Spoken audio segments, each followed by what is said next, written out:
តែចោលឲ្យបងប្អូនជួយ share វីដេអូនេះឲ្យខ្ញុំម្នាក់មួយណាបងប្អូនអត្ថន័យនៃវីដេអូនេះគឺបានចង្អុលបង្ហាញថាមានព្រះសង្ឃ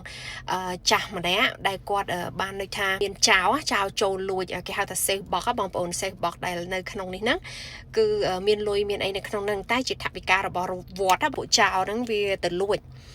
បងប្អូនចំពោះរឿងនេះខ្ញុំចង់លើកយកមកឧទាហរណ៍នៅពេលដែលដូនតាបរៀនកូនចៅឲ្យធ្វើចោលហើយវាក៏ខ្លាចទៅជាចោលពិតប្រាកដមែនហើយទៅលួចអ្នកជិតខាងក៏ប៉ុន្តែដល់ពេលអស់អ្នកជិតខាងលួចដល់ចឹងទៅវាអត់មានអ្នកណាលួចទេវាត្រឡប់មកលួចគ្នាឯងវិញឃើញទេនៅស្រុកឈុនបុរីលោកព្រះសង្ឃចំណាស់ម្នាក់នេះ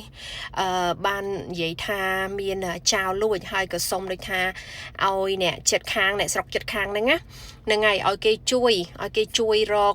ចោលនឹងដែលលួចពីព្រោះថាអ្វីដែលវាលួចហ្នឹងគឺវាលួចបានថវិកានៅក្នុងថវិការបស់វត្តណាបងប្អូនថវិកានៅក្នុងវត្តដែលឧបត្ថម្ភអីហ្នឹងគឺនៅក្នុងប្រអប់ទាំងអស់ហើយវាលួចបាន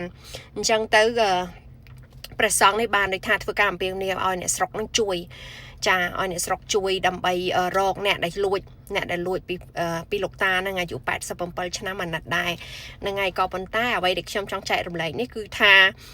យើងបរៀនកូនឲ្យធ្វើចោលដល់ពេលវាលួចគេអស់ចិត្តទៅវាអត់មានអ្នកលួចវាមានណាវាលួចម៉ែឪវាហ្នឹងតែលេទីបញ្ចប់ទៅឃើញទេវាមានអីវាមានបានទឹកភ្នែកហ្នឹងអញ្ចឹងបងប្អូនទាំងអស់គ្នាផ្ដាំផ្ញើកុំឲ្យបរៀនកូនយើងឲ្យធ្វើខូចដោយពួកអ្នកចិត្តខាងដល់ពេលឥឡូវនេះអត់មានណាពិបាកតែខ្លួនឯងហ្នឹង